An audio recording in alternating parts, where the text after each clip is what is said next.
What is up, everyone? Welcome into DodgerHeads, presented by DodgerBlue.com. My name is Jeff Spiegel. I'm your host. Today, I'm joined by Daniel Starkand. And Daniel, it's been a few weeks. We're still in quarantine, but we do have baseball. How are you holding up?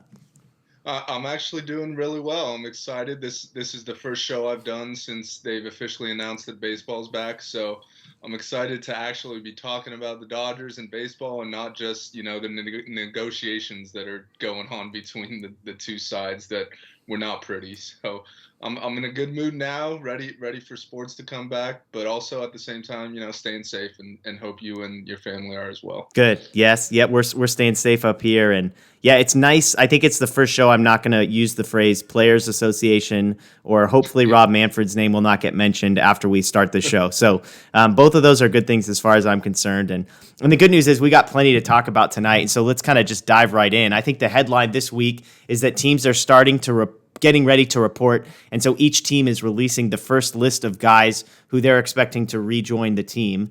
Each team's allowed 60 guys that'll kind of be on a squad, B squad kind of deal. And the Dodgers put 51 names on the list. I'll throw it up for people so they can see it. But here's the 51 guys split between pitchers, catchers, infielders, outfielders, and the Dodgers got these infield/outfield list that's probably a bit longer than other ones. But there was also a tweet that says the Dodgers' first two picks would also potentially be on this list as well. So that gets them to 53. Speaking of, Landon Knack, the team's second pick, announced today signing. So they've just got two more picks unsigned. But the number can get as high as 60. I would imagine that most teams, at the end of the day, by the time season starts, will get there. Although Andrew Friedman has said, hey, I don't think we have 60 guys in the organization that can contribute, help us win a major league game this season. So some of the guys in the 60 or even the 51 that you're looking at are developmental guys. So just kind of as a big picture thing, Daniel, as you look at this list, the 51 guys, even if you include Landon Knack and Bobby Miller to get to 53, is there anything that surprises you or jumps out to you about this particular list? Not a whole lot of surprises. Their entire 40-man roster's there, plus, all of their top prospects.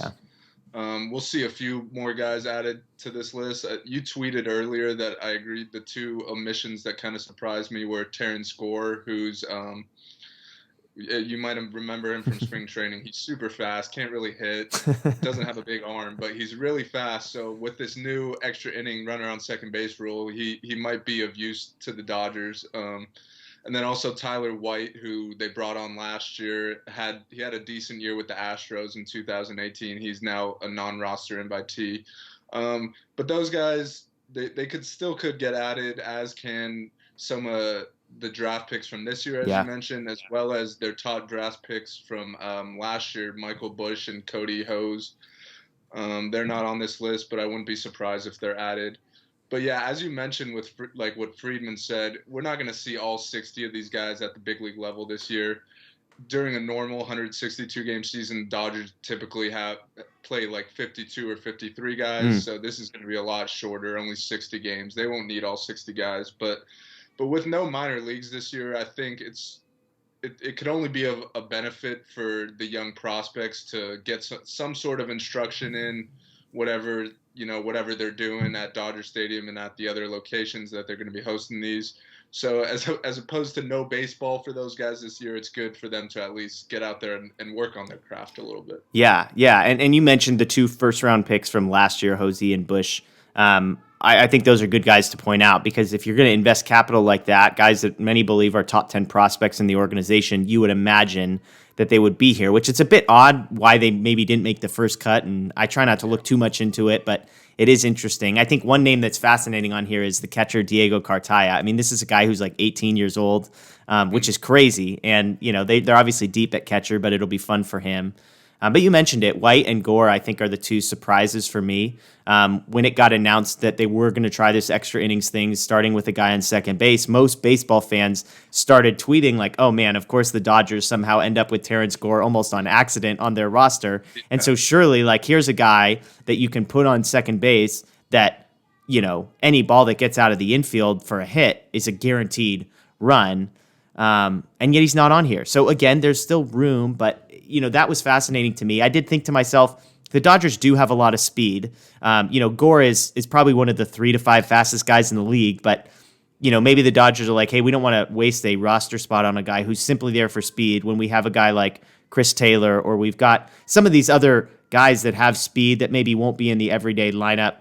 Even like an Austin Barnes, who probably won't get a ton of playing time, but is a quick guy.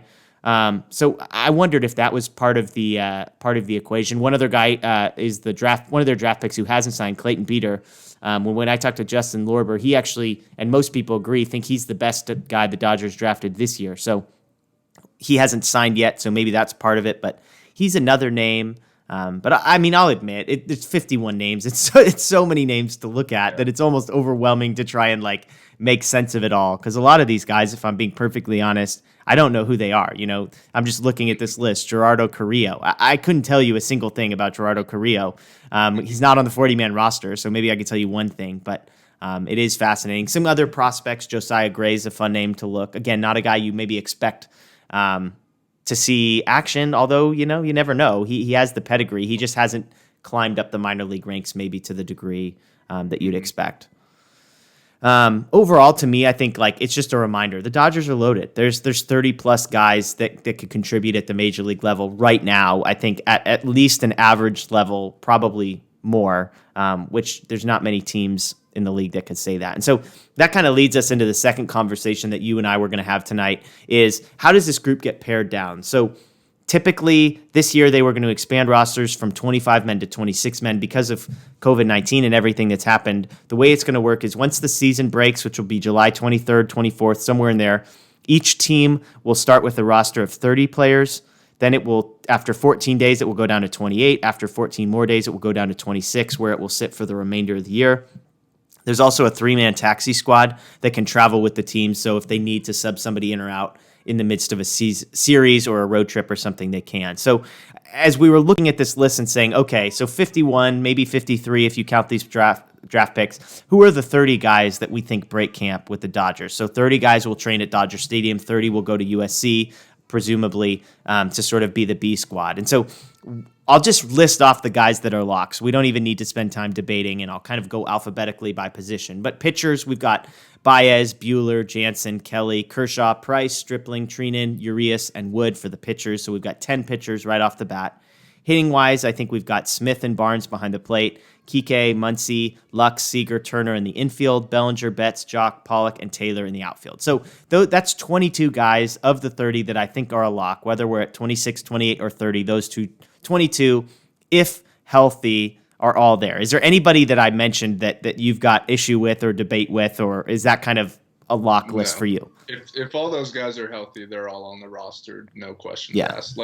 They're not going to have spring training games. They're just going to have like inter squad type scrimmages. So I don't think they're going to really look into those results too much. And even if they did, I don't think there's a guy who, even if he went 0 for 20 over the 3-week period, that they would say he's not worthy of a roster spot. Yeah. So that gives us 8 spots left to play with. And so I'll give you my list of about 15 guys who I think are under consideration. Now, the assumption here is that if you're not on the 40-man roster, you're probably not really in contention because the Dodgers aren't going to take someone off their 40-man to bring some of those guys on. So I've got this list. As far as pitchers go, Scott Alexander, Caleb Ferguson, Dylan Floro, Victor Gonzalez, Tony Gonsolin, Brewster Gratterall, Adam Kolarek, Dustin May, and Jimmy Nelson, I think are names to keep an eye on. Hitting-wise, I think you've got Matt Beatty and Edwin Rios, maybe Zach McKinstry, maybe DJ Peters, and a couple of the guys we mentioned. If Terrence Gore or Tyler White end up in the 60-man list, I think those are names to keep an eye on. So I think we've kind of got 15 guys that are competing for the 8 spots. So as far as I am going, here's sort of the 8 names that I start off with. I think Beatty and Rios are locks. I think these are guys that would have been on a 26-man roster, no questions asked. So I think those are locks.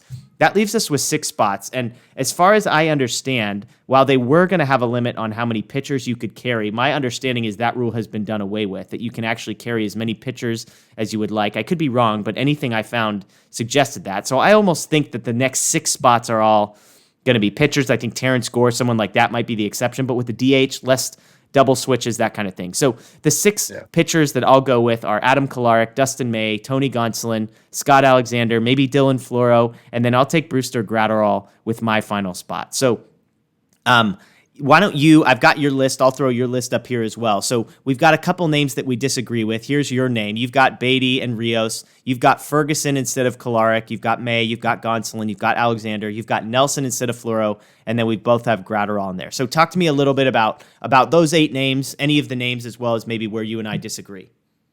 Yeah, well, let me just start by saying that we're going to see all these guys at some point in the season. Yeah. So even for the couple guys that aren't making the initial opening day roster, they'll be the first ones up as soon as there's an injury or whatever. So we'll see all these guys. But yeah, the 2 differences I had than you was I had Ferguson and Nelson over Floro and Kolarek. I think they're all solid options as far as literally the last 2 guys in a bullpen that has about 14 pitchers or whatever it's going to be. But the reason I'll start with Ferguson first. I've been a fan of his since he came up. 2 years ago, 2018. He had a really good year. Last year, not quite as much. So I could see why you left him off, just because he kind of went downhill a lot last year. Didn't look like his 2018 self. But I got the chance to watch him during spring training this year. He was throwing a new slider that looked absolutely filthy. And I'll just read off his stats real quick. Obviously, it's 3-4 months later, so it should be taken with a grain of salt. Yeah. But just he looked really good to start this year. In 5 appearances, he had 5.1 innings, 1 hit, no runs, 5 strikeouts, no walks. So that's pretty dominant. I was really liking what I was seeing from him. I thought he had a good chance of making the opening day roster if the season would have started on time. And I feel like, and this kind of goes for both Ferguson and Nelson, as opposed to Kolarek and Floro. I think with the 2 guys you picked, they're both solid, but we kind of know what we're getting out of them. I think with Ferguson and Nelson, they both have really high ceilings. Now, maybe they don't reach those ceilings with the injuries or ineffectiveness or whatever, but I think there's potential for both Ferguson and Nelson to be kind of high leverage guys, whereas Kolarek and Floro, not as much. They're kind of just outs eaters. I mean, Kolarek with his ability to get lefties was a high leverage guy last year, but now with the 3 batter rule, he's kind of minimized a little bit. But yeah, that's why I went with those guys. But like I said, we're going to see all these guys at some point. Yeah, we mentioned the 3-man taxi squad. I think whichever 2 guys, don't get picked here are probably prime candidates for that. And of course, the 2 guys we're debating are probably among the first 2. They might be the first 2 to get cut 14 days into the season. So it is interesting looking at those names. I mean, Jimmy Nelson, we were talking off air. It's a signing both of us really liked. We don't know what we're getting. The guy hasn't pitched in a really long time, but he flashed stuff. But that was like 2 or 3 years ago. So it'll be fascinating to see there. Does he adjust well to a bullpen role? That kind of thing. I think Kolarek's probably the interesting one. He was really good last year, 3.27 ERA, 3.93 the year before.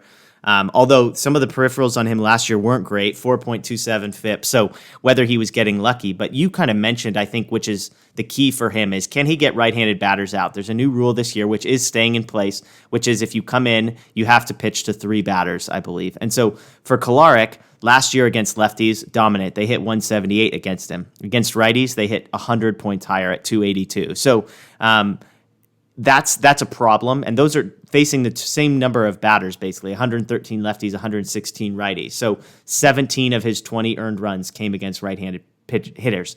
So I hear you on that one. I think Ferguson's an interesting one. You mentioned seeing him in spring training.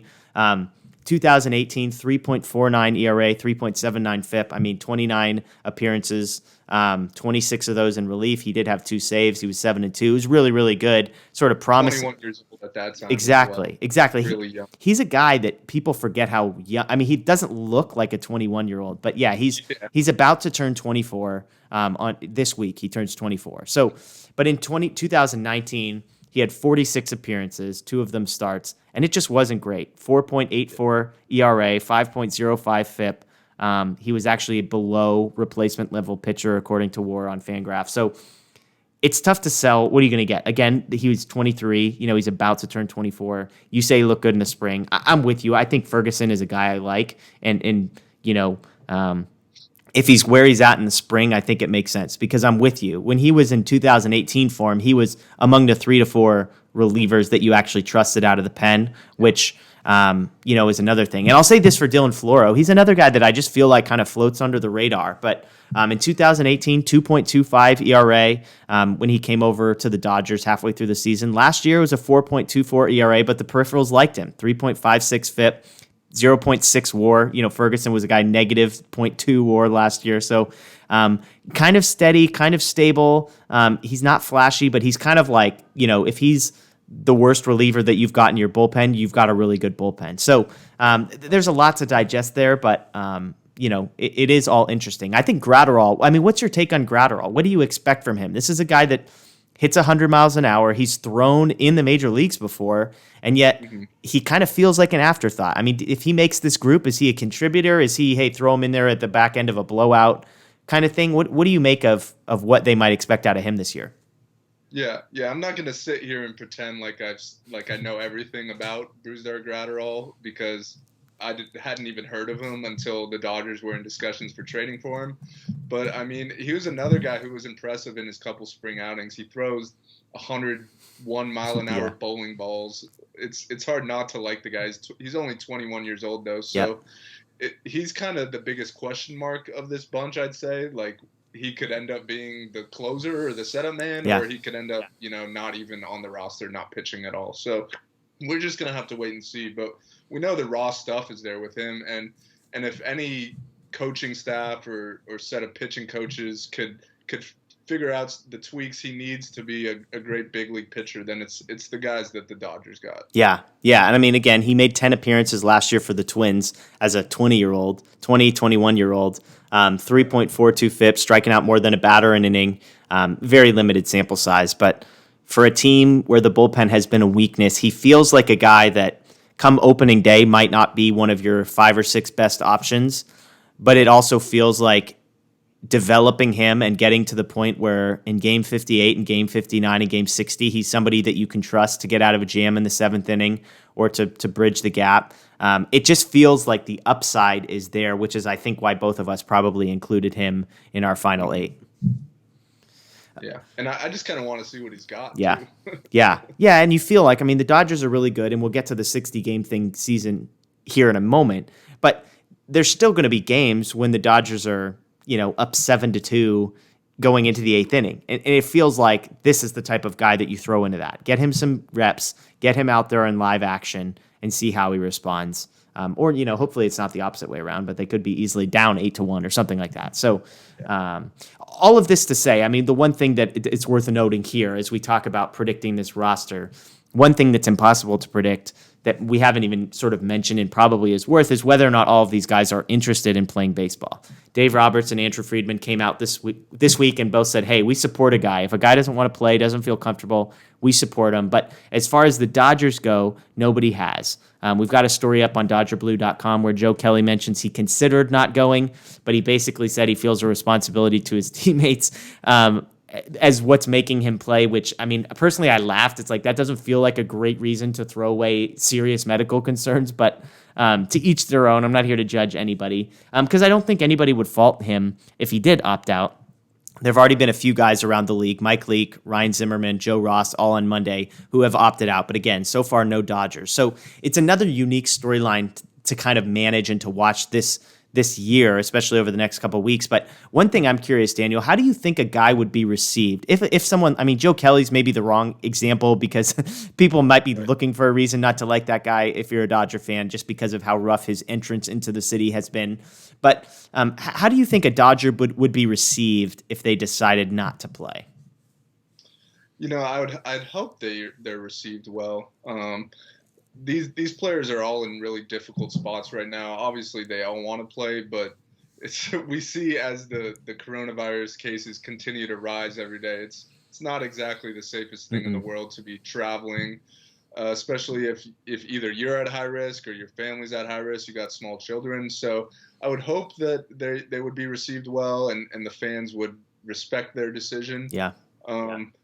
But we, as two guys who are on Twitter a lot, we know how a lot of the fans could be. It's very unfortunate. Super rational, super emotional, and compassionate, right? Is that what you're implying? Yeah, absolutely. Yeah, and we mentioned There are a couple guys on the Dodgers who have some of those pre-existing sort of health conditions, right? Kenley Jansen's had some heart stuff. I know AJ Pollock just had a baby that was born incredibly premature. Like, that's an absolute miracle that this baby is even alive. And so those are a couple guys. Is there anybody else on the Dodgers that you know of that maybe to keep an eye on, so to speak? I know Scott Alexander has diabetes, but I'm pretty sure him and Kenley have both said that they don't think they're at more risk than anyone else, Okay. and that they're planning on playing. We'll just have to wait and see. And I hate to be a Debbie Downer here, but I think one guy to potentially watch out for is Mookie. He's got young children. He's in the last year of his contract. He's getting a big payday this winter no matter what, so I don't think he would be risking too much by sitting out. I hope he doesn't, and because I want to see him in a Dodger uniform. But if that's what he or anyone else decides to do, I'll respect it.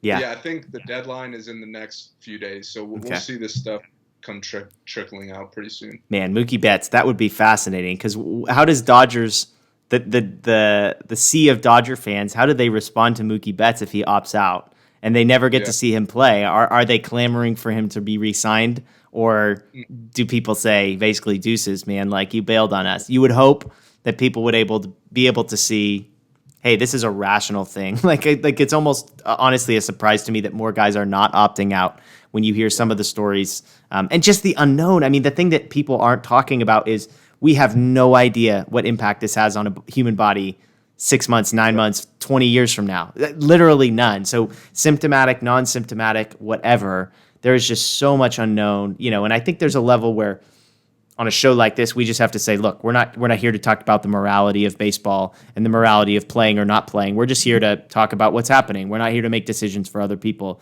But I do think there's an element of this that, as you said, I would hope that people would be reasonable. I would hope that people would be compassionate, and recognizing that this is an unbelievably difficult situation that these guys are being placed in. I mean, Mike Leake, for example, this guy was in the fifth year of a 5-year, $80 million deal. So he was going to get, 38%, but that's a chunk of change to walk away from. So there's obviously the only thing that would drive someone to make a decision like that is recognizing the severity. And Joe Kelly mentioned it in that article that we've got up at Dodger Blue. I mean, his wife, he said, was like, are you seriously going to do this? Because it's no joke. So it is something kind of to keep an eye on as things go around. And as you said, just real quick, as you said, these players, they'd be walking away from a good amount of money. Yeah. They would be, quote unquote, letting their teammates down. So these decisions are definitely not easy on the guys who are deciding to sit out. So I don't think us as fans need to make it even more tougher on them by calling them out or whatever. Like these decisions are not easy. So Totally. Well, again, there are so many unknowns that hang over this season that we can't possibly predict all of them. One thing we do know, at least we think we know, is that there's going to be a 60-game season, that it's going to be starting in about 3 or 4 weeks. And so one of the things, I wrote a piece this week for DodgerBlue.com, basically looking at a 60-game schedule and saying, if you're a Dodger fan, what are the pros to 60 games? What are the cons to 60 games? I'm curious, Daniel, as you look, as somebody who covers the Dodgers, as somebody who roots for the Dodgers, do you feel like this format helps the Dodgers? Do you feel like it hurts the Dodgers? Do you feel like it's a mix of both? Kind of where do you stand as you think about that now that we know what the format is going to be? Yeah, I read your article, and I think you broke it down really well. I think it's kind of a mix of pros and cons. Like 60 games it's not 162, so you don't really have the luxury of coming out slow. As we've seen from the Dodgers in plenty of years past, where they start out slow and then they kind of turn it on and win the division. You don't get that luxury this year. And I know their division isn't exactly stacked. The Padres might be all right. Arizona might be decent. Giants and Rockies probably not as much. But in a 60-game span, anything could happen. So I think it'll be a little added pressure for them to come out of the gate hot. But at the same time, as clearly the most talented team in the division, I think there are also some advantages. If they win the division and get to the postseason, they'll have all their pitching will be well rested. You won't have Clayton Kershaw and David Price having just thrown 200 regular season innings. They'll be down around I don't even know what it'll be, 70 innings or so probably, which that's basically midseason form. And I think the Dodgers have great depth to deal with any sort of injury that happens, whereas some other teams, if you lose a star player to a strained hamstring, instead of missing 20 games, which would be an eighth of the season, you're missing 20 games, which is a third of the season. Yeah. So we're not, if guys have injuries, we might very well see them just shut down for the rest of the season just because of how short it is and all the uncertainty to begin with. So I definitely think there's positives and negatives. And I definitely think coming out hot will be a big key for this team. Yeah, and you kind of picked up on sort of some of the themes that I think depth, I think, is a big one. Because the one thing we haven't talked about, I mean, someone is going to test positive on the Dodgers. I mean, it's all but a guarantee when you're traveling across the country and interacting with as many people as they are in the climate that we're in, And obviously at that point, you're hoping that it's just one person and not 10 people. But when it comes to a situation like that, the Dodgers are well positioned. You think about if the Dodgers were to have an injury or were to have a positive test, they're better prepared to handle that. Now, the flip side is the Dodgers also have really incredibly valuable guys like Cody Bellinger and Clayton Kershaw and Walker Buehler, that some of those guys, as you said, when we're talking about each game being essentially equivalent to an entire series, missing Cody Bellinger for a week becomes missing for 7 consecutive series, which is a big deal. So I think that's one piece. I do think, as you pointed out, the NL West isn't very good. If you look at win total projections and that kind of thing, the Dodgers are actually the favorite to win the World Series. They're the favorite to win the National League.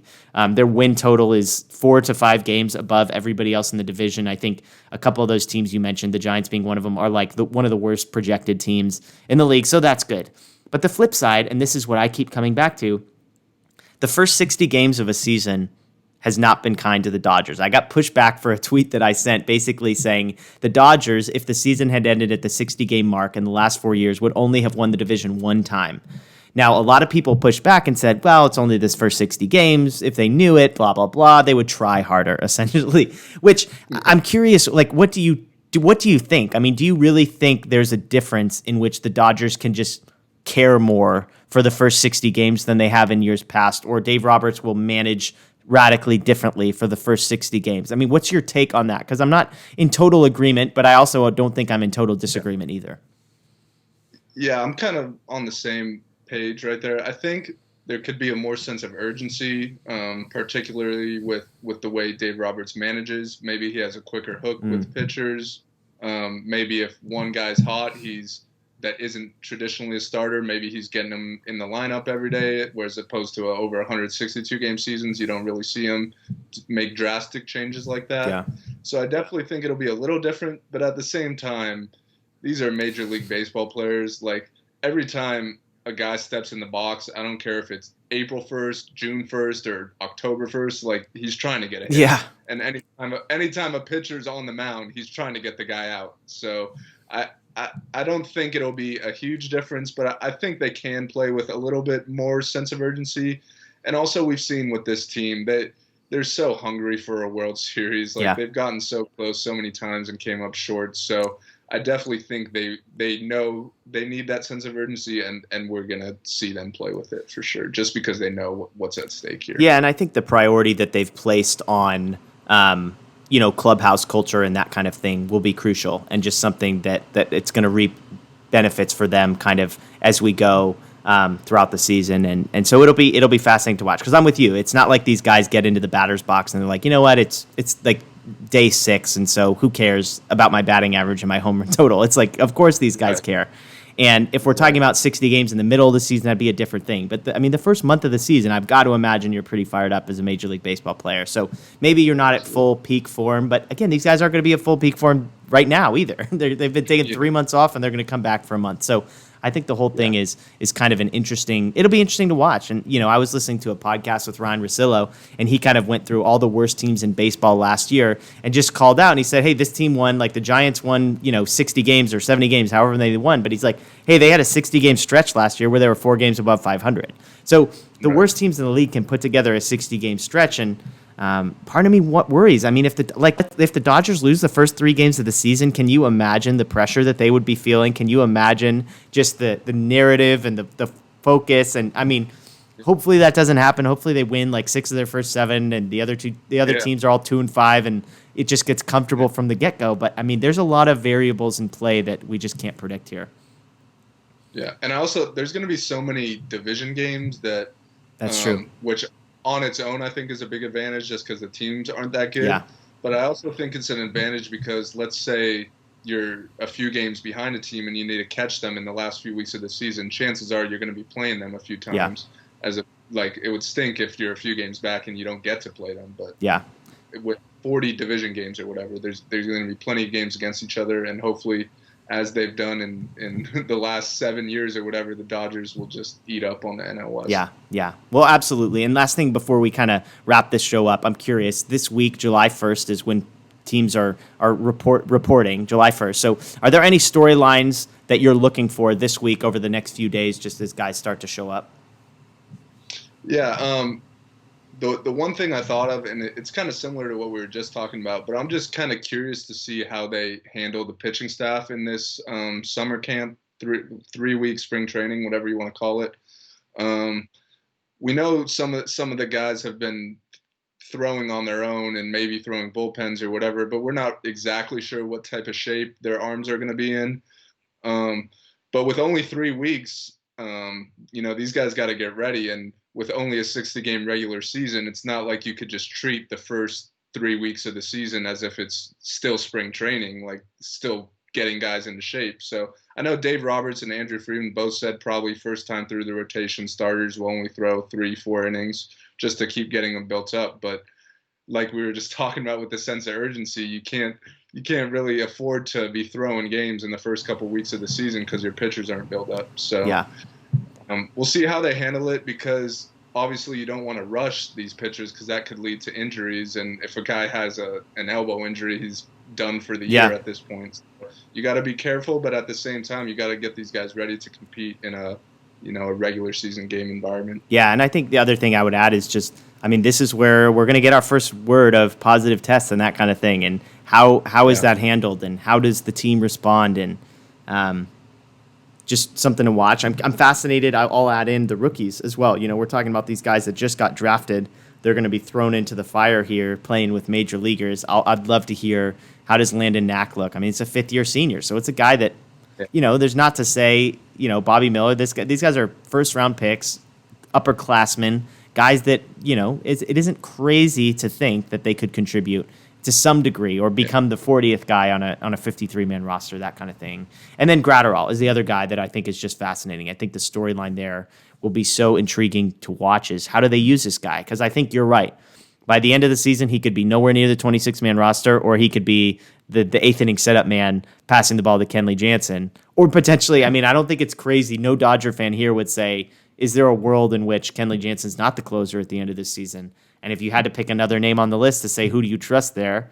I mean, people like Baez, maybe you take a guy like Dustin May or someone like that and you just throw him in that role. But I think Gratterall's a name to watch. So even just as he's reporting and to hear how he's looking, and will be fascinating to watch. So, well, that'll do it for us tonight. We'll be back next week with some real, actual live baseball summer camp stories to talk about, which is exciting. So obviously, as always, stay tuned on DodgerBlue.com for the latest updates. You can follow us on social media at DodgerBlue1958 on Facebook and Twitter and Instagram and YouTube. Obviously, of course, if you're a fan of the show, subscribe to our channel, like the video, comment below, share with your friends, etc. But with all of that said, we are out of here. So until next time, stay safe, and we'll see you then.